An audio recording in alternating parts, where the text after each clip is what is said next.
সবাইকে স্বাগতম আজকের অনলাইন ক্লাসে। আজকে আমরা আলোচনা করব ফিউচার ইনডিফাইনাইট টেন্স।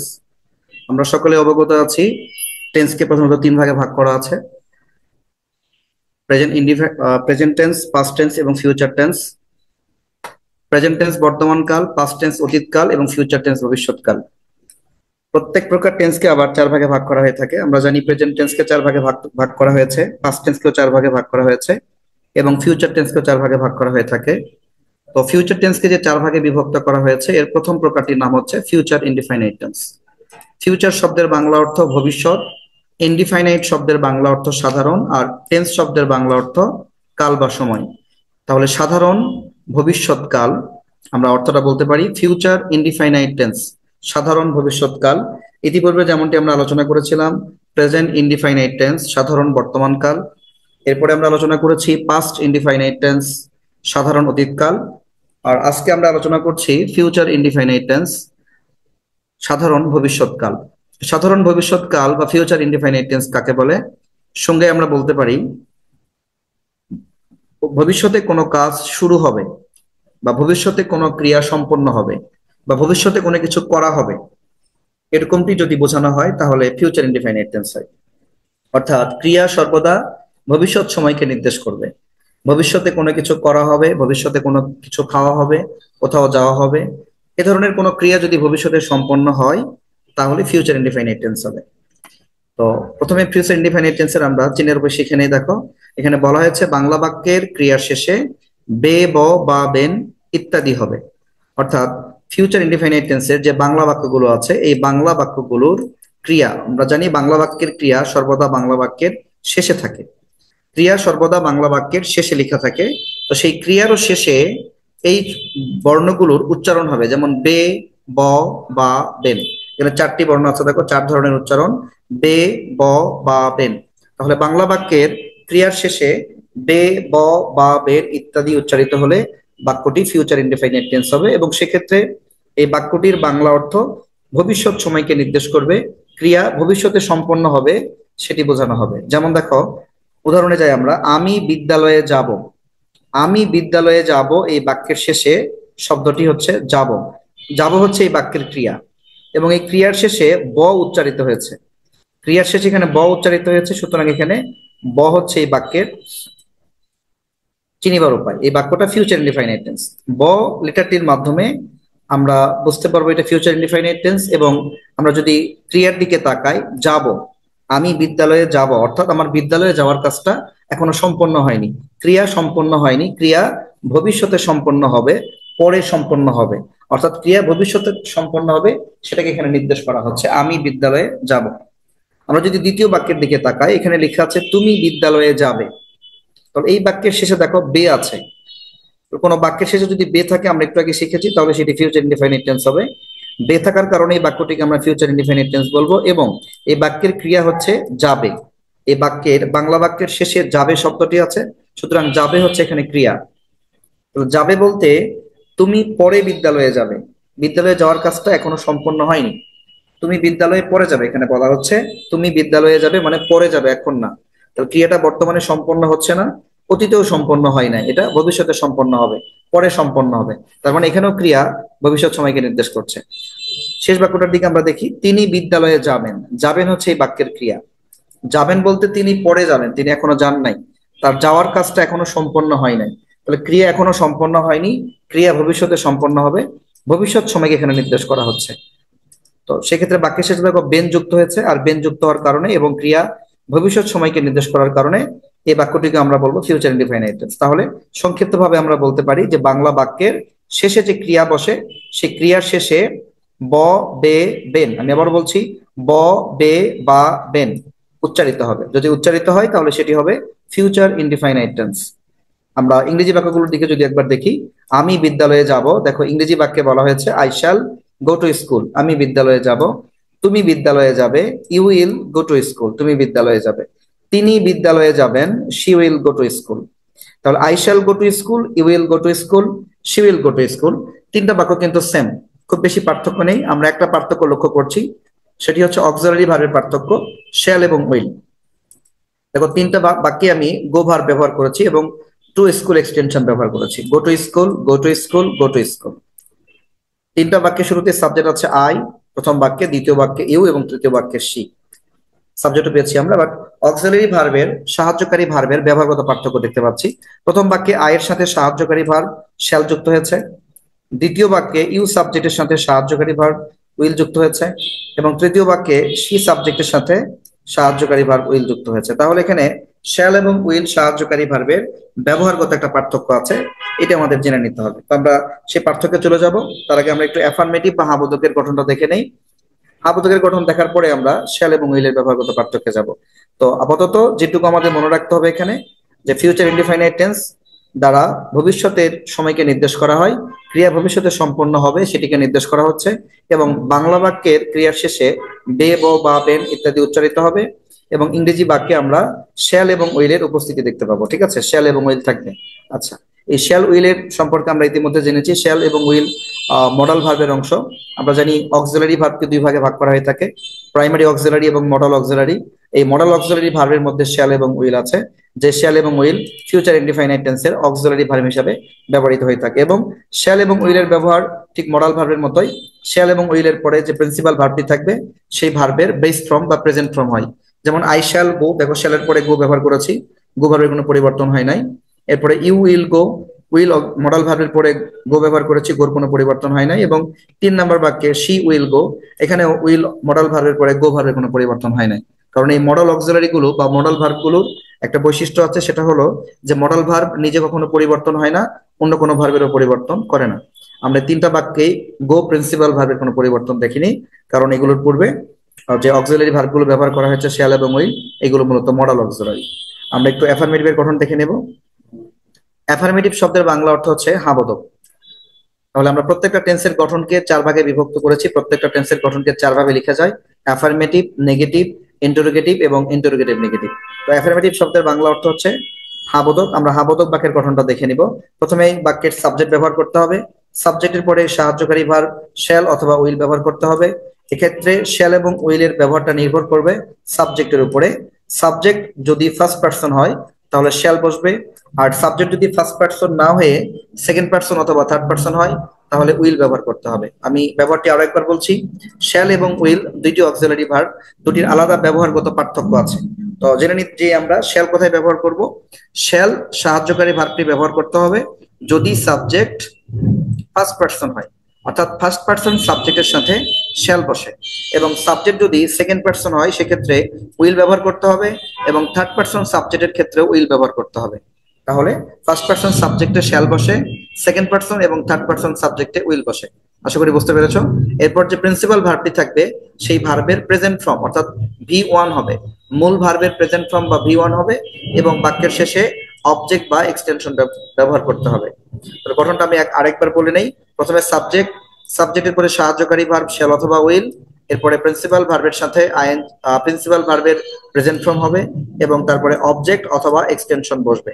অবজেক্ট মানে হচ্ছে কর্ম, এক্সটেনশন মানে অতিরিক্ত অংশ। অবজেক্ট অথবা এক্সটেনশন যে কোনো একটা অংশ বসতে পারে, অথবা শুধু অবজেক্ট বসতে পারে, শুধু এক্সটেনশন বসতে পারে, অথবা অবজেক্ট এবং এক্সটেনশন দুটো অংশের পাশাপাশি থাকতে পারে। আমরা একটু এক্সাম্পল গুলো দেখে নিব এই স্ট্রাকচার অনুযায়ী যে ইংরেজি বাক্যগুলো তৈরি হয়েছে। প্রথমে সাবজেক্ট ব্যবহার করতে বলেছে। দেখো, প্রথম বাক্যের সাবজেক্ট নিয়েছি হি, দ্বিতীয় বাক্যের সাবজেক্ট উই এবং তৃতীয় বাক্যের সাবজেক্ট ইউ। এরপরে সাহায্যকারী ভার্ব শ্যাল অথবা উইল ব্যবহার করতে হবে। প্রথম বাক্যের সাহায্যকারী ভার্ব উইল, হির পরে আমরা উইল ব্যবহার করেছি। দ্বিতীয় বাক্যের সাহায্যকারী ভার্ব শ্যাল, এবং তৃতীয় বাক্যের সাহায্যকারী ভার্ব আবারও উইল ব্যবহার করেছি। তাহলে শ্যাল এবং উইলের যে পার্থক্যটা আমি একটু আগে বলেছি, যে শ্যাল ফার্স্ট পার্সনে ব্যবহার করতে হয়। যেমন দ্বিতীয় বাক্যের সাবজেক্ট হচ্ছে উই, উই সাবজেক্ট এখানে ফার্স্ট পার্সন, যার ফলে উইলের পরে আমরা শ্যাল ব্যবহার করেছি। প্রথম বাক্যের সাবজেক্ট হি এবং দ্বিতীয় বাক্যের সাবজেক্ট ইউ। হি এবং ইউ, হি যথাক্রমে থার্ড পার্সন এবং ইউ হচ্ছে second person.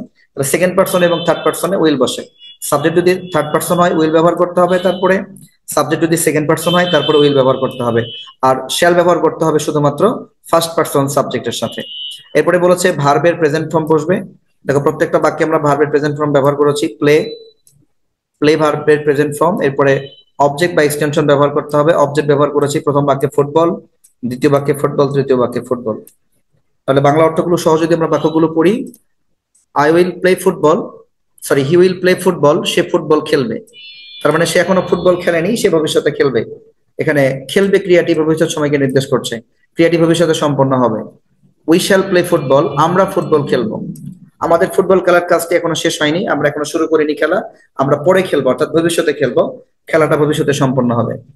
You will play football, তুমি ফুটবল খেলবে, অর্থাৎ ফুটবল খেলার কাজটা এখনো সম্পন্ন হয়নি, এখনো শুরু হয়নি, এটি ভবিষ্যতে শুরু হবে, ভবিষ্যতে সম্পন্ন হবে। খেলবে ক্রিয়া এখানে ভবিষ্যৎ সময়কে নির্দেশ করছে। তাহলে অ্যাফার্মেটিভ বাক্যের স্ট্রাকচার আমরা পেয়েছি। দেখো আরেকবার বলে নেই, প্রথমে সাবজেক্ট, এরপরে সাহায্যকারী ভার্ব শ্যাল অথবা উইল, ভার্বের প্রেজেন্ট ফর্ম হবে, অবজেক্ট অথবা এক্সটেনশন ব্যবহার করতে হবে। এটি ছিল প্রেজেন্ট ফিউচার ইনডিফাইনাইট টেন্সের অ্যাফার্মেটিভ বাক্যের গঠন। এরপর আমরা চলে যাব ফিউচার ইনডিফাইনাইট টেন্সের নেগেটিভ বাক্যের গঠনে। তার আগে অ্যাফার্মেটিভ বাক্যের পরে আমরা যেহেতু সাবজেক্টের, এখানে আমরা সাবজেক্টের পরে শ্যাল এবং উইল সাহায্যকারী ভার্ব পেয়েছি, যেহেতু দুইটা সাহায্যকারী ভার্ব, এই দুটার ব্যবহার সম্পর্কে তোমরা জেনে নিই। তো দেখো এখানে এনবি দিয়ে দুইটা অক্সিলারি ভার্বের ব্যবহার দেওয়া আছে। এখানে প্রথমে বলা হয়েছে ফার্স্ট পারসন সাবজেক্টে শ্যাল বসে। ফার্স্ট পারসন সাবজেক্টের সাথে আমরা শ্যাল ব্যবহার করবো, মানে সাবজেক্ট যদি ফার্স্ট পারসন হয় তাহলে অবশ্যই আমাকে এখানে শ্যাল ব্যবহার করতে হবে। ফার্স্ট পারসন বলতে আমরা জানি আই এবং উই। ফার্স্ট পারসন সাবজেক্ট বলতে এখানে আমরা আই এবং উই কে বোঝাই। আই হচ্ছে ফার্স্ট পারসন এবং উই ফার্স্ট পারসন। তাহলে আই এবং উই এর সাথে আমরা সবসময়ের জন্য শ্যাল ব্যবহার করবো, ঠিক আছে? তাহলে আমরা শিখলাম ফার্স্ট পারসন সাবজেক্টের সাথে শ্যাল ব্যবহার করতে হয়। যেমন আই শ্যাল হেল্প দ্য পোর, আমি গরিবকে সাহায্য করব, অথবা উই শ্যাল হেল্প দ্য পোর, আমরা গরিবকে সাহায্য করব। তাহলে এখানে আমরা আই এবং উই ফার্স্ট পারসন সাবজেক্ট পেয়েছি, যার পরে সাহায্যকারী ভার্ব শ্যাল ব্যবহৃত হয়েছে। এবার দ্বিতীয় অংশ যদি আমরা যাই, দেখো রোমান সংখ্যা 2 তে বলা হচ্ছে সেকেন্ড পারসন এবং থার্ড পারসনে উইল বসে। সেকেন্ড পারসন এবং থার্ড পারসন সাবজেক্টে উইল বসে, অর্থাৎ কোনো বাক্যের সাবজেক্ট যদি সেকেন্ড পারসন হয় অথবা থার্ড পারসন হয় সেক্ষেত্রে উইল ব্যবহার করতে হবে। যেমন এখানে একটা এক্সাম্পল দেওয়া আছে, দেখো you will help the poor, তুমি গরিবকে সাহায্য করবে। এখানে ইউটা হচ্ছে সেকেন্ড পারসন, আমরা ইউ এর পাশে এখানে থার্ড পারসন সাবজেক্ট ব্যবহার করতে পারি he will help the poor, সে গরিবকে সাহায্য করবে। তাহলে এই বাক্যের দুটি সাবজেক্ট, একটা হচ্ছে ইউ সেকেন্ড পারসন এবং হি থার্ড পারসন। এই সেকেন্ড পারসন এবং থার্ড পারসন সাবজেক্টের সাথে অক্সিলারি ভার্ব উইল ব্যবহার করতে হয়, আমরা এই জন্য উইল ব্যবহার করেছি। হি উইল অথবা you will, he will help the poor, you will help the poor. তাহলে সেকেন্ড পারসন এবং থার্ড পারসনে উইল ব্যবহার করতে হবে।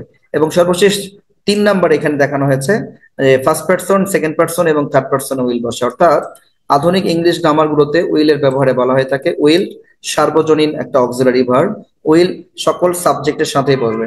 সাবজেক্ট যদি ফার্স্ট পারসন হয় তাহলে উইল ব্যবহার করা যাবে, সাবজেক্ট যদি সেকেন্ড পারসন হয় তাহলে আমরা উইল ব্যবহার করতে পারবো, এবং সাবজেক্ট যদি থার্ড পারসন হয় তাহলে উইল ব্যবহার করা যাবে। অর্থাৎ ফার্স্ট পারসন, সেকেন্ড পারসন এবং থার্ড পারসন, এই 3 ধরনের পারসনের সাথে আমরা উইল ব্যবহার করতে পারি, ঠিক আছে? তাহলে শ্যাল এবং উইলের ব্যবহারগত পার্থক্যটা নিশ্চয়ই বুঝতে পেরেছো। সংক্ষিপ্তভাবে যদি আমি বলি, এক কথাই বলি যে ফার্স্ট পারসনে শ্যাল বসে, শ্যাল শুধুমাত্র ফার্স্ট পারসনে বসে, আর will first person, second person এবং থার্ড পারসন, এই 3 পারসনের সাথেই উইল ব্যবহার করা যায়। তাহলে মোট কথাটা কেমন দাঁড়ালো? ফার্স্ট পারসনে shall, first person, second person এবং থার্ড পারসনে উইল। তাহলে এখানে উইলের ব্যবহারটা সার্বজনীন, উইলটা সব জায়গায় ব্যবহার করা যেতে পারে, কিন্তু শ্যাল শুধুমাত্র ফার্স্ট পারসনেই বসবে। আশা করি বুঝতে পেরেছো। আমরা আরো এক্সাম্পল দেখে নিব, তাহলে আমাদের কাছে এই শ্যাল উইলের ব্যাপারটা আরো স্পষ্ট হয়ে যাবে। আমরা এই পর্যায়ে চলে যাব নেগেটিভ বাক্যের গঠনে। ফিউচার ইনডিফাইনাইট টেন্সের নেগেটিভ বাক্যগুলো কেমন হয় দেখো। তোমরা অনেকে মেসেজ করছো যে কোনো কিছু নোট করতে হবে কিনা। না, কোনো কিছু নোট করার আপাতত প্রয়োজন নেই, শুধু ভালো করে শোনো, যখন নোট করার প্রয়োজন হবে আমি বলে দেবো। তো নেগেটিভ বাক্যের গঠনটা কেমন হবে? ফিউচার ইনডিফাইনাইট টেন্সের বাক্য যদি নেগেটিভ হয়, না বোধক হয়, তাহলে সেক্ষেত্রে স্ট্রাকচারটি কেমন হতে পারে দেখো। প্রথমে সাবজেক্ট বসবে, সাবজেক্টের পরে সাহায্যকারী ভার্ব শ্যাল নোট অথবা উইল নোট ব্যবহার করতে হবে। এরপরে ভার্বের প্রেজেন্ট ফর্ম বসবে এবং এরপরে অবজেক্ট বা এক্সটেনশন বসবে। একটু আগে আমরা অ্যাফার্মেটিভের যে গঠনটা শিখেছিলাম এই গঠনটা সেম, শুধু পার্থক্য এখানে নট। অ্যাফার্মেটিভের গঠনে আমরা পড়েছিলাম সাবজেক্ট, সাবজেক্টের পরে সাহায্যকারী ভার্ব শ্যাল অথবা উইল, এরপরে মূল ভার্বের প্রেজেন্ট ফর্ম, মূল ভার্বের প্রেজেন্ট ফর্ম, তারপরে অবজেক্ট বা এক্সটেনশন। এটি ছিল মূলত অ্যাফার্মেটিভ বাক্যের গঠন। আর এই পর্যায়ে আমরা যে নেগেটিভ বাক্যের গঠন করছি, এখানে নেগেটিভ বাক্যের ক্ষেত্রে দুইটা বিষয় আলাদা। একটা হচ্ছে নট, শ্যালের পরে নোট আর উইলের পরে নোট, মানে শুধু নোটের পরিবর্তন।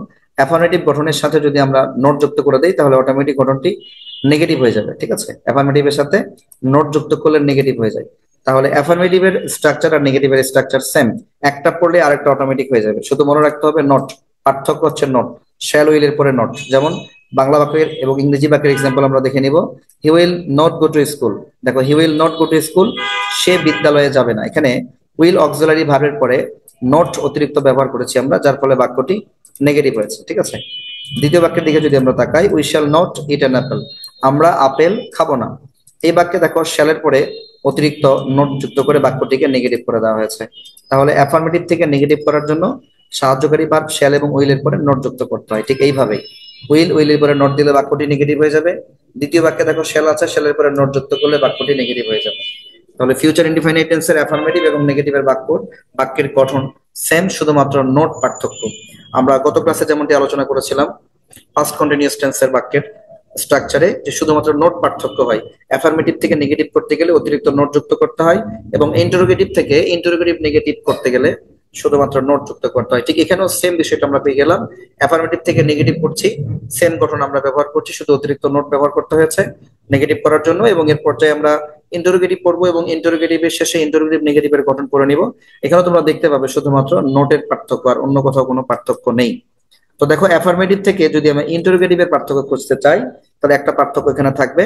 আমরা অ্যাফার্মেটিভ বাক্যে অক্সিলারি ভার্ব শ্যাল এবং উইল সাবজেক্টের পরে ব্যবহার করেছি, আর ইন্টারোগেটিভ সেন্টেন্সের স্ট্রাকচারে অক্সিলারি ভার্ব শ্যাল এবং উইল সাবজেক্টের পূর্বে ব্যবহৃত হয়েছে। তো শ্যাল এবং উইল এই দুটি অক্সিলারি ভার্ব যদি সাবজেক্টের পরে বসে, সাবজেক্টের পরে বসলে এটি হয়ে যাবে অ্যাফার্মেটিভের গঠন, আর সাবজেক্টের পূর্বে বসলে এটি হয়ে যাবে ইন্টারোগেটিভের গঠন। আবার বলছি, ফিউচার ইনডিফাইনাইট টেন্সের সাহায্যকারী ভার্ব শ্যাল এবং উইল, এই দুটি সাহায্যকারী ভার্ব যদি সাবজেক্টের পরে বসে তাহলে অ্যাফার্মেটিভ হবে, আর যদি সাবজেক্টের পূর্বে বসে যেমনটা তোমরা স্ক্রিনে দেখতে পাচ্ছ তাহলে ইন্টারোগেটিভ হবে। তাহলে অ্যাফার্মেটিভকে ইন্টারোগেটিভ করাটা কিন্তু খুবই সহজ।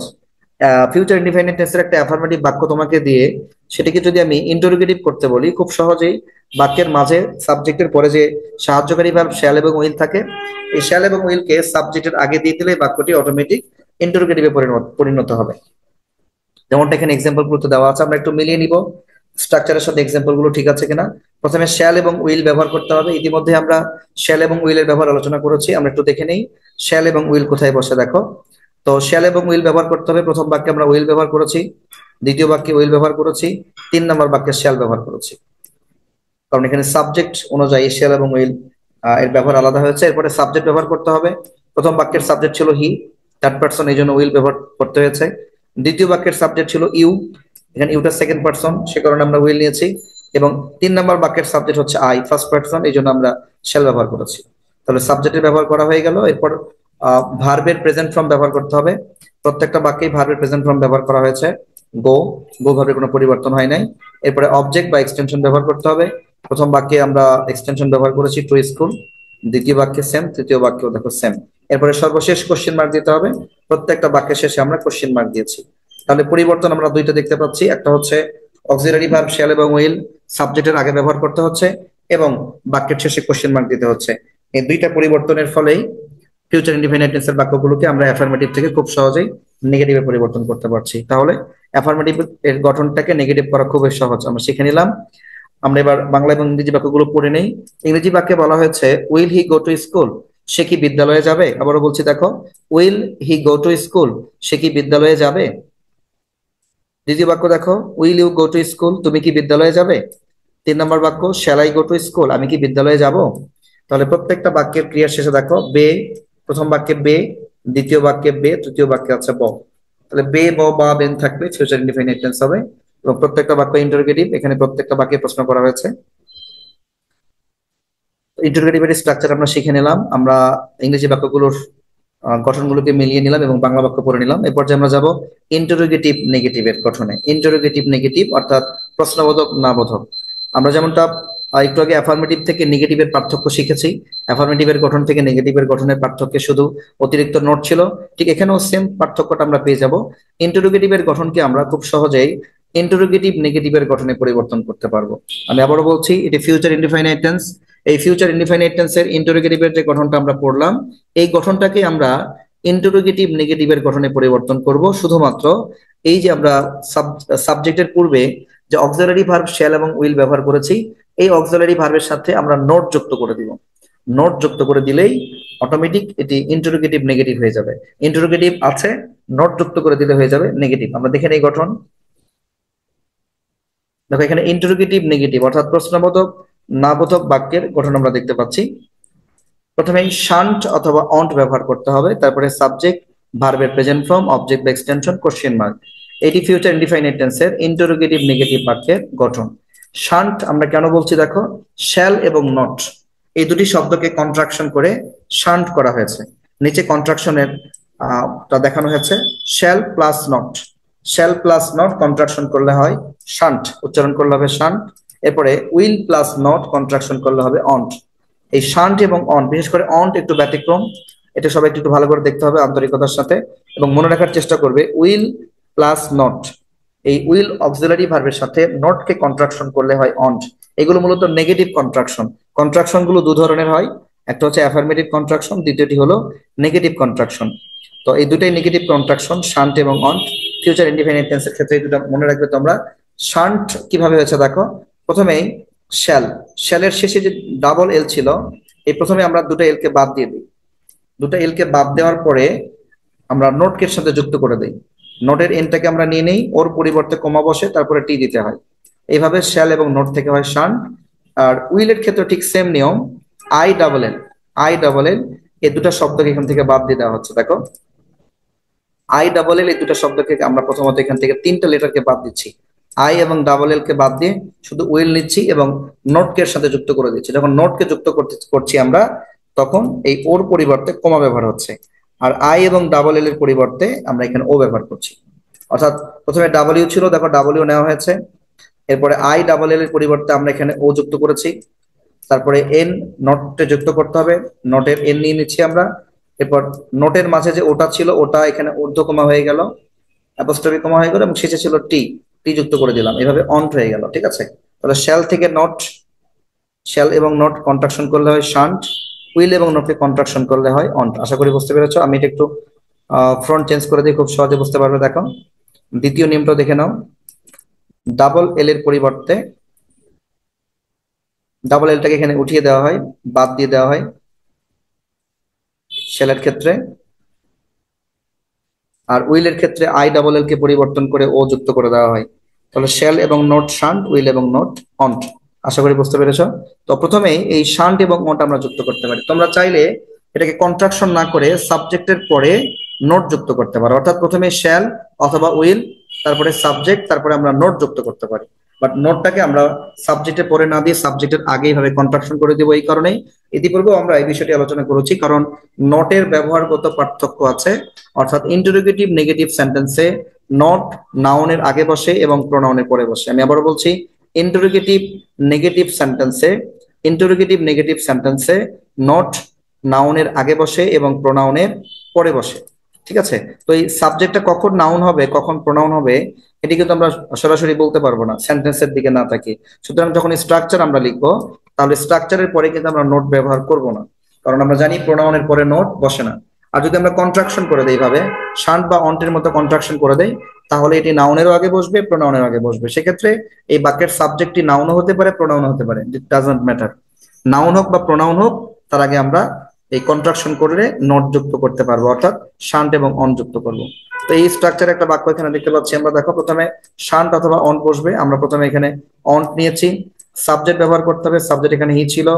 ভার্বের প্রেজেন্ট ফর্ম করতে হবে, প্রেজেন্ট ফর্ম করে দিয়েছি। অবজেক্ট বা এক্সটেনশন নিতে হবে, অবজেক্ট বা এক্সটেনশন টু স্কুল নিয়েছি, শেষে কোশ্চেন মার্ক ছিল, কোশ্চেন মার্ক দিয়েছি। তাহলে বাক্যটি কেমন দাঁড়ালো দেখো, won't he go to school, won't he go to school, সে কি বিদ্যালয়ে যাবে না। আবারও বলছি দেখো, won't he go to school, সে কি বিদ্যালয়ে যাবে না। এটি ফিউচার ইনডিফিনিট টেন্সের ইন্টারোগেটিভ নেগেটিভের উদাহরণ আর কি। ঠিক আছে, তো এখানে অন্ট ব্যবহার করা হয়েছে কারণ সাবজেক্ট ছিল হি, থার্ড পারসন। আমরা জানি থার্ড পারসনে উইল বসে, তাহলে কন্ট্রাকশন করলে অনটাকেও থার্ড পারসনে ব্যবহার করতে হবে এবং সেকেন্ড পারসনে ব্যবহার করতে হবে। আর শান্ট আমরা ব্যবহার করব শুধুমাত্র ফার্স্ট পারসনের ক্ষেত্রে। আশা করি বুঝতে পেরেছো। আমরা ফিউচার ইনডিফিনিট টেন্সের অ্যাফার্মেটিভ, নেগেটিভ, ইন্টারোগেটিভ এবং ইন্টারোগেটিভ নেগেটিভের বাক্যের স্ট্রাকচার গুলো আলোচনা করলাম। একটু এক্সাম্পল গুলো দেখে নিব আমরা। দেখো প্রথম বাক্যটি ছিল 1 নাম্বার, বৃষ্টি হবে। বৃষ্টি হবে, এখানে হবে হচ্ছে ক্রিয়া, হবে ক্রিয়াটি এখনো সম্পন্ন হয়নি, ভবিষ্যতে সম্পন্ন হবে, পরে সম্পন্ন হবে। ক্রিয়া এখানে ভবিষ্যৎ সময়কে নির্দেশ করছে, সুতরাং এটি ফিউচার ইনডিফাইনাইট টেন্স। বাক্যটি দেখো লেখা আছে ইট উইল রেইন, ইট এখানে আমরা সাবজেক্ট আকারে ইট ব্যবহার করেছি, কারণ তোমরা জানো যে কোনো বাক্যে যখন সাবজেক্ট থাকে না তখন সাবজেক্ট আকারে ইট বা দেয়ার ব্যবহার করতে হয়। এই জন্য আমরা ইটকে বলে থাকি ইন্ট্রোডাক্টরি ইট এবং দেয়ারকে আমরা বলে থাকি ইন্ট্রোডাক্টরি দেয়ার। তো এই বাক্যের সাবজেক্ট নেই, কারণ বৃষ্টি হওয়াটা হচ্ছে এখানে ক্রিয়া, শুধুমাত্র ভার্ব দিয়ে একটা বাক্য তৈরি হয়েছে। এটা ব্যতিক্রম একটা বাক্যের গঠন। আমরা প্রথমে সাবজেক্ট নিব ইট, ইট যেহেতু থার্ড পারসন এর সাথে অক্সিলারি ভার্ব উইল বসবে এবং প্রিন্সিপাল ভার্ব হচ্ছে এখানে বৃষ্টি হওয়া, বৃষ্টি হওয়ার ইংলিশ হচ্ছে রেইন, আমরা রেইন যুক্ত করেছি। রেইন ভার্বের কোনো পরিবর্তন হয় নাই, কারণ এখানে অক্সিলারি ভার্ব উইল আছে, উইলটা মডেল ভার্ব, মডেল ভার্বের পরে প্রিন্সিপাল ভার্বের কোনো পরিবর্তন হয় না। দ্বিতীয় বাক্যের দিকে তাকাও, আমি ছবি আঁকবো। তার মানে আমি ছবি আঁকবো, এখনো আঁকি নাই, আঁকার ক্রিয়াটা এখনো সম্পন্ন হয় নাই, এটা পরে ভবিষ্যতে সম্পন্ন হবে। আই শ্যাল ড্র পিকচার, ঠিক আছে। এখানে শ্যাল অক্সিলারি ভার্ব ব্যবহার করেছি কারণ আই সাবজেক্টের সাথে অক্সিলারি ভার্ব বসে, অক্সিলারি ভার্ব শ্যাল বসে কারণ আইটি ফার্স্ট পারসন, ফার্স্ট পারসনে শ্যাল বসে। তাহলে সাবজেক্ট, সাহায্যকারী ভার্ব, মূল ভার্বের প্রেজেন্ট ফর্ম, অবজেক্ট এক্সটেনশন, এগুলো ফিউচার ইনডিফাইনাইট টেন্সের অ্যাফার্মেটিভের গঠন অনুযায়ী তৈরি হয়েছে। দেখো প্রথম তিনটা বাক্য অ্যাফার্মেটিভ। 3 নম্বর বাক্যটি ছিল তুমি আমাকে সাহায্য করবে। তার মানে তুমি আমাকে সাহায্য করবে, এখনো করনি, ভবিষ্যতে করবে, ক্রিয়া ভবিষ্যৎ সময়কে নির্দেশ করছে। এটি অ্যাফার্মেটিভ বাক্য। অ্যাফার্মেটিভ বাক্যের গঠনে প্রথমে সাবজেক্ট নিতে হয়, এ বাক্যের সাবজেক্ট তুমি, তোমার ইংলিশ ইউ, এরপর অক্সিলারি ভার্ব ব্যবহার করতে হবে শ্যাল অথবা উইল, ইউটা সেকেন্ড পারসন উইল ব্যবহার করেছি। এরপর প্রিন্সিপাল ভার্ব ব্যবহার করতে হবে, প্রিন্সিপাল ভার্ব সাহায্য করা, সাহায্য করার ইংলিশ হেল্প। এরপরে অবজেক্ট ব্যবহার করতে হবে, অবজেক্ট ছিল আমাকে, আমাকে ইংলিশ হচ্ছে মি, মি মানে আমাকে, ইউ উইল হেল্প মি, তুমি আমাকে সাহায্য করবে। তাহলে প্রথম তিনটা বাক্য আমরা অ্যাফার্মেটিভ পেয়েছি। এবার দ্বিতীয় দেখো, মাঝের দুইটি বাক্য হচ্ছে নেগেটিভ, ফিউচার ইনডিফাইনাইট টেন্সের নেগেটিভ বাক্য। আমরা ফুটবল খেলবো না। আমরা জানি অ্যাফার্মেটিভ থেকে নেগেটিভের পার্থক্যই হচ্ছে নট, অক্সিলারি ভার্ব শ্যাল এবং উইলের পরে নট যুক্ত করে দিলে বাক্যটি নেগেটিভ হয়ে যাবে। তাহলে আমরা ফুটবল খেলবো না, প্রথমে সাবজেক্ট আমরা, আমরার ইংলিশ লিখেছি উই, এরপর নেগেটিভ করার জন্য না আছে, নার জন্য আমরা লিখবো উইল নট। এরপরে প্রিন্সিপাল ভার্ব নিতে হবে, প্রিন্সিপাল ভার্ব হচ্ছে খেলবো, খেলার ইংলিশ প্লে। এরপরে অবজেক্ট এখানে ছিল ফুটবল, আমরা লিখবো ফুটবল। তাহলে বাক্যটি কেমন দাঁড়ালো, we will not play football, আমরা ফুটবল খেলবো না, অথবা we won't play football, will, will এবং নটকে কন্ট্রাকশন করে অন করা যাবে, উই অন্ট প্লে ফুটবল, আমরা ফুটবল খেলবো না। 5 নাম্বার, আনিকা স্কুলে যাবে না। আনিকা স্কুলে বা বিদ্যালয়ে যাবে না, এখানে আনিকা ছিল বাক্যের সাবজেক্ট, সাবজেক্ট নিয়েছি অক্সিলারি ভার্ব শ্যাল অথবা উইল নিতে হবে, আনিকা থার্ড পারসন উইল নিয়েছি। বাক্যটি নেগেটিভ ছিল না, নার কারণে নট যুক্ত হয়েছে, আনিকা উইল নট। এরপর প্রিন্সিপাল ভার্ব ছিল যাওয়া, যাওয়ার ইংলিশ গো, গো লিখেছি। এরপরে অবজেক্ট ছিল টু স্কুল, আমরা লিখেছি এখানে স্কুলের ইংলিশ লিখেছি to school, Anika will not go to school, Anika বিদ্যালয়ে যাবে না। 6 নাম্বার বাক্যটা অ্যাফার্মেটিভ, তারা ইংরেজি শিখবে, অর্থাৎ এখনো শেখেনি, ভবিষ্যতে শিখবে। ক্রিয়া এখানে ভবিষ্যৎ সময়কে নির্দেশ করছে, they will learn English, they will learn, তারা শিখবে ইংলিশ, তারা ইংরেজি শিখবে, ঠিক আছে। এটি ফিউচার ইনডিফিনিট টেন্সের বাক্য। প্রথমে সাবজেক্ট ছিল তারা, তারার ইংলিশ আমরা লিখবো দে, এরপর অক্সিলারি ভার্ব ব্যবহার করতে হবে, দে থার্ড পারসন এর সাথে উইল বসবে। এরপরে প্রিন্সিপাল ভার্ব ছিল শিখবে, শেখার ইংলিশ লার্ন, প্রেজেন্ট ফর্ম লিখেছি লার্নের। এরপর অবজেক্ট ছিল এখানে ইংরেজি, ইংরেজির ইংলিশ লিখেছি ইংলিশ। তাহলে বাক্যটি কেমন হলো, দে উইল লার্ন ইংলিশ, তারা ইংরেজি শিখবে। শেষ বাক্যটার দিকে তাকাও, 7 নম্বর বাক্যটি, এটি ইন্টারোগেটিভ, ফিউচার ইনডিফিনিট টেন্সের ইন্টারোগেটিভ বাক্য, প্রশ্নবোধক বাক্য। সে কি আজ আসবে, প্রশ্ন করা হয়েছে। তাহলে প্রথমে আমরা অক্সিলারি ভার্বকে বাক্যের শুরুতে নিব, বাক্যের শুরুতে শ্যাল অথবা উইল অক্সিলারি ভার্ব বসবে। যেহেতু এই বাক্যের সাবজেক্ট ছিল সে, থার্ড পারসন সিঙ্গুলার নাম্বার, এই জন্য প্রথমে আমরা উইল অক্সিলারি ভার্ব নিয়েছি। এরপর সাবজেক্ট ছিল এখানে সে, সের ইংলিশ হি। এরপর ছিল প্রিন্সিপাল ভার্ব, প্রিন্সিপাল ভার্ব ছিল আশা, আশার ইংলিশ কাম।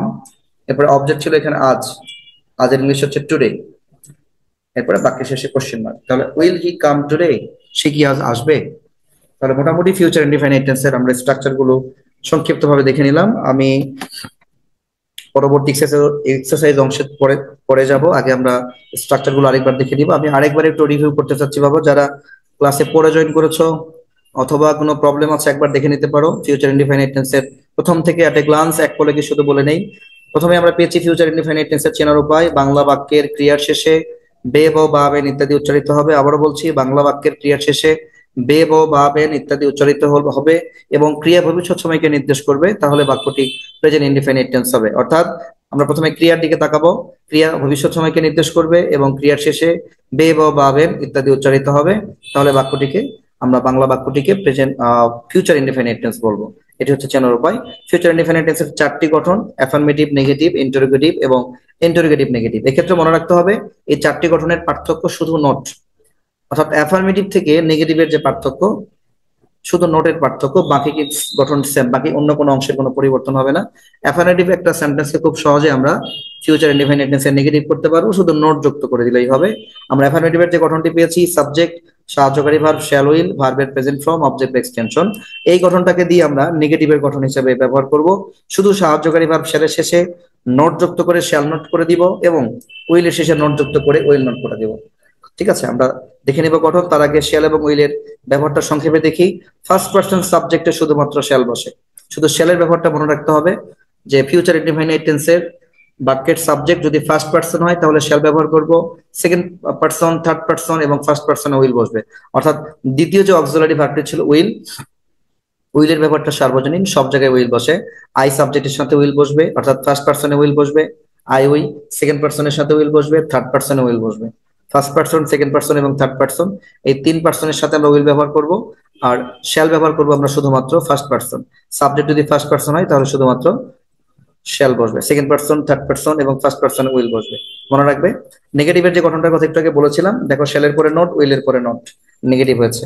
তাহলে অ্যাফার্মেটিভ থেকে নেগেটিভের গঠনের পার্থক্যই শুধু নোট, মনে রাখতে হবে। অক্সিলারি ভার্বের পরে নোট যুক্ত করে দিলেই ফিউচার ইনডিফাইনাইট টেন্সের অ্যাফার্মেটিভের বাক্যটি নেগেটিভে পরিণত হয়। তাহলে অ্যাফার্মেটিভ থেকে নেগেটিভের পার্থক্য নোট। এবার ইন্টারোগেটিভ এবং ইন্টারোগেটিভ নেগেটিভের গঠন আমরা দেখি, এখানেও পার্থক্য নোট। প্রথমে সাবজেক্টের পূর্বে প্রথমে শ্যাল এবং উইল ব্যবহার করতে হবে। শ্যাল উইল, সাবজেক্ট, ভার্বের প্রেজেন্ট ফর্ম, অবজেক্ট বা এক্সটেনশন, কোশ্চেন মার্ক। তো প্রথমে শ্যাল এবং উইল বসবে এবং শেষে কোশ্চেন মার্ক দিলে বাক্যটি ইন্টারোগেটিভ হয়ে যাবে। এই ইন্টারোগেটিভের গঠনটিকে আমরা ইন্টারোগেটিভ নেগেটিভে পরিবর্তন করব। যেহেতু এটি ইন্টারোগেটিভ অবস্থায় আছে, শুধু এর সাথে নেগেটিভের জন্য নোট যুক্ত করলে এই গঠনটি ইন্টারোগেটিভ নেগেটিভ হয়ে যাবে। আমাদের আলাদা করে আর পড়তে হবে না বা মুখস্থ করতে হবে না। এই যে শ্যাল, আমরা প্রথমে অক্সিলারি ভার্ব পেয়েছি, শ্যালের সাথে নোটকে আমরা কন্ট্রাকশন করব, তাহলে শান্ট হয়ে যাবে। এবং অক্সিলারি ভার্ব আমরা উইল পেয়েছি, উইলের সাথে নোটকে কন্ট্রাকশন করলে অন্ট হবে। প্রথমে যদি শান্ট এবং অন্ট যুক্ত করে দেই তাহলে এটি ইন্টারোগেটিভ আছে, সাথে নোট যুক্ত করার ফলে নেগেটিভ হয়ে যাবে। যেমন এই স্ট্রাকচারে দেখো, শান্ট, অন্ট, সাবজেক্ট, ভার্বের প্রেজেন্ট ফর্ম, অবজেক্ট বা এক্সটেনশন। এখানে শান্ট এবং অন্ট দেওয়ার কারণে বাক্যটি ইন্টারোগেটিভ নেগেটিভ হয়েছে এবং এটিকে আমরা কন্ট্রাকশন করেছি। সেই আলোচনাটা আমরা আলোচনা করেছি ইতিমধ্যেই, তোমরা দেখে নিতে পারো। এখানে শ্যাল এবং নোটকে কন্ট্রাকশন করলে হয় শান্ট, উইল এবং নোটকে কন্ট্রাকশন করলে হয় অন্ট। তো এটি ছিল মোটামুটি আজকের আমাদের ফিউচার ইনডিফাইনাইট টেন্সের স্ট্রাকচার, চিনিবার উপায় এবং স্ট্রাকচার। এখানে আমরা চারটি স্ট্রাকচার পেয়েছিলাম, অ্যাফার্মেটিভ, নেগেটিভ, ইন্টারোগেটিভ এবং ইন্টারোগেটিভ নেগেটিভ। তো তোমাদের চিনিবার উপায় এবং যে চারটি গঠন আমরা পড়েছি, এই গঠনে যদি কোনো প্রবলেম থাকে, প্রশ্ন থাকে, তোমরা এখন জিজ্ঞেস করবে, আমি আবারও বোঝানোর চেষ্টা করব। এবং এক্সারসাইজ যে অংশটুকু আছে, এক্সারসাইজ অংশটুকু আমরা নেক্সট ক্লাসে আলোচনা করব, আজকে আর এক্সারসাইজ অংশ আলোচনা করব না।